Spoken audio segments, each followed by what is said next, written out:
قیام‌الدین اسام‌الدینوف 10 سال پیش از ناحیه خراسان به شفت شهر دوشنبه به خاطر زندگی و شرایط خوب کوچید. مثلا او مقصد این همیجا اوا اومدگیه تا همیجا اینا 10 سال شده همسایه او دارن مو نداره.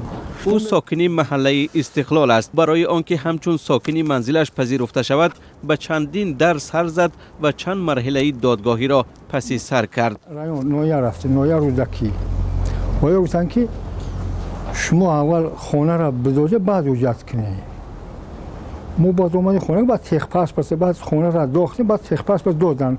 با یک کمیسیون اومدن که ایجاد شما نمیشه و گفتن شما باید حلنامه کنی. گناهکار این همه سرگردانی های او مدیر شرکت پرنده پروری است. به سبب که حالا نافهمی می نامد قیام‌الدین اسام‌الدینوف از او برای ساختمان منزل زمین خرید. هستن ولی بسیاری ها نگرفتن. ما گفتم که شما نگرفته گفتن که ما گفت و زورمون نمیرسه. نه برای حلنامه نه بر سرتیفیکات. حولی اسام‌الدین یک چند ساتیخ از 73 گکتر زمین است که به بزرگترین کارخانه مرغ در تاجیکستان تعلق داشت و مالک آن طبق معلومات دادستانی تا سال 2008 به مبلغ بیش از 130,000 دلار فروخته است. اگه فریب کنی شو نکنم میدونم ارزان بود. اوزی قیمت چی دایم خیلمه؟ حسن عظیموف راهبر کارخانه برای فروش زمین و 400 قرار تقسیم آن به 11 سال محکوم شد. عظیموف عفو و بعد 5 سال رها شد. اما ساکنان استقلال هنوز هم اذیت اعمال او را میکشند. شرایط نیست سکه. یکم شرایط نداریم. رای حلال نداریم. نمی خیلی راه همه کوچمون نمی خیلی راه.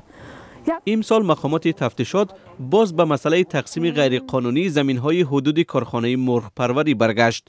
تفتیش گذراندن چند گکتر زمینی که غیر قانونی برآمده است همش به پروکراتور پیشنهاد کرده شدند زیر تفتیشات سیتو قرار دارند. یک مسئول دادگاه در ناحیه رودکی گفت این نوبت حسن عظیموف را برای قلابی یعنی غیر قانونی فروختن انشاءات و بناهای کارخانه حبس کردند. تا خصوصی کردن کارخانه مرغ پروری ناحیه رودکی که قبلا با نام 60 سالگی اکتبر مشهور بود، مکان اصلی پرورش مرغ و استحصال تخم برای ناحیه های اطراف دوشنبه به حساب می رفت. مساحت شرکت پرنده پروری در گذشته تقریبا 100 گکتر بود که حالا در بیشتر قطعه آن مردم بنای استقامتی ساختند.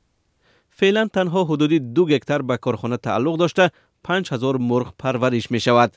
ساکنان میگن حالا به دشواری‌های گوناگون روبرو هستند که ریشه همه آنها تقسیم غیر قانونی زمین است.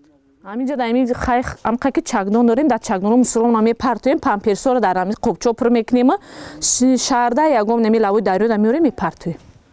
مقامات میگن اگر در فرصت نزدیک آنها منزل‌هایشان را قانونی نکنند جریمه میشوند یا دادستانی به اعمال آنها بها میدهد. اگر زمین غیر قانونی باشد غیر قانونی منزل‌های استقامتی بنیاد کرده شده باشند اینا را غیر امکان است. چند دفعه حکومت اعتراف کرده است که فروش غیر قانونی زمین در تاجیکستان به یک درد بی‌دوا تبدیل یافته است.